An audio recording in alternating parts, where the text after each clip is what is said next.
Zdar chlape, zdá se ti, že někdy toho na tebe moc ohledně kariéry, financí, rodiny, práce, nějakého životního cíle. Chápu to. Je potřeba být fyzicky a psychicky silnější muž a plus pokud ti k tomu dává smysl starat se o svou partnerku, dobře vychovat své děti a mít nějaký životní směr, ke kterému směřuješ, tak poslouchej.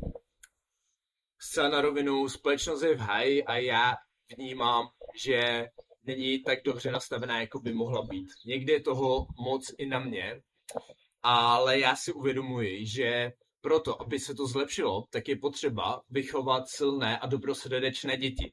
Ale zároveň chápu i to, že proto, abych vychoval takovéto dítě, tak takovým člověkem musím být nejdřív já sám.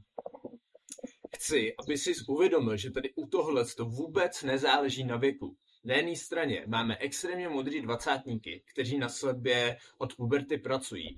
A na druhé straně máme čtyřicátníky v modu ublíženého dítěte, podle čehož ten jejich život taky vypadá.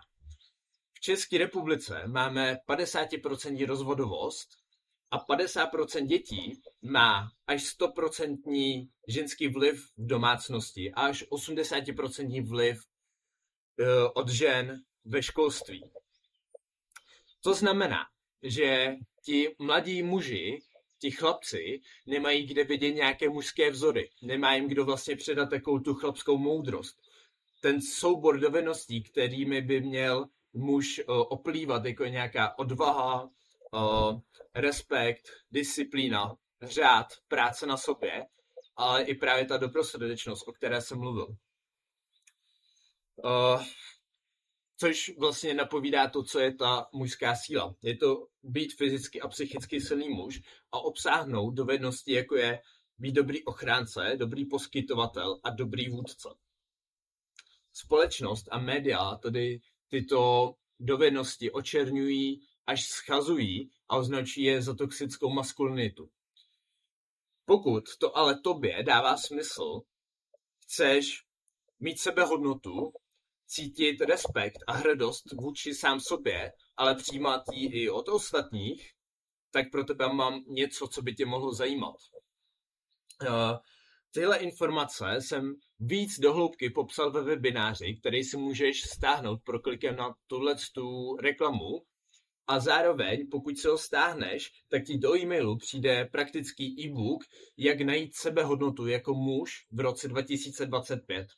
Ten webinář je víc teoretický, víc se tam dozvíš nějakou filozofii ohledně tohoto a ten e-book je pak víc praktický, abys mohl začít podnikat akční kroky, protože ke zlepšení života potřebuješ 3 kroky. Získat informace v oblasti, kterou chceš řešit, pak mít akční kroky, které tě tím provedou a začít je dělat. A třetí je potom mít ideálně či se přidat do komunity chlapů nebo lidí, kteří řeší stejný či podobný témata a můžeš se inspirovat jejimi příběhy nebo si navzájem můžete poradit. Takže pokud chceš mít dobrý pocit sám ze sebe, na konci každého dne cítit hrdost a respekt vůči sám sobě a vědět, že tady do tohle z toho světa přinášíš víc dobra než zla a něco s tím trochu udělat, tak klikni na reklamu, stáhni si webinář, stáhni si e-book a začni na sobě makat. Hodně síly, chlape.